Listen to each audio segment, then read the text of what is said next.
The Maryland Terrapins advanced against Wake Forest in the opening round of the ACC tournament.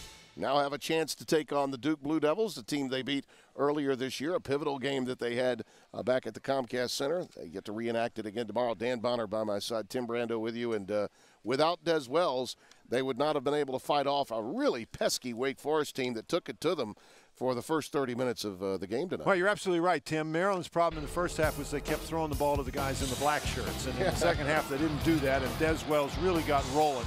Scored 14 of his 21 points in the second half. He set the tone early in that half. Defensively, he ended up with 7 field goals. He made 5 of 6 free throws. He had 4 rebounds. He was the biggest factor for Maryland, and he is going to have to be a huge factor in their matchup against Duke. Well, without question, he is the guy that can beat you both inside and outside.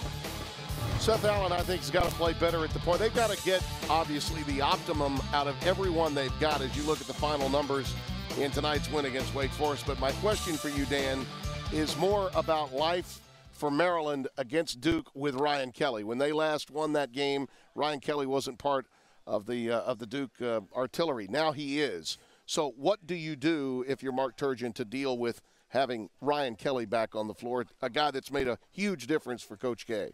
Tim, I don't think you can really worry about that. You go and you play. Des Wells, he's going to be a hard matchup for the Duke Blue Devils, no matter whether Ryan Kelly's guarding him or somebody else. And so I think you try to play to your strengths. You got Alex Len inside. You got Des Wells driving the ball to the basket. I think the most important thing for Maryland, they've got to rebound the ball, they've got to take care of the basketball, and they've got to make some shots. And if they do those things, that could be a pretty interesting matchup as well. Corey Alexander will be with me tomorrow as this tall Virginian flies west. Good having you with me here for this opening round, Dan. 75-62, Maryland beating Wake Forest. They get Duke tomorrow in the quarterfinals.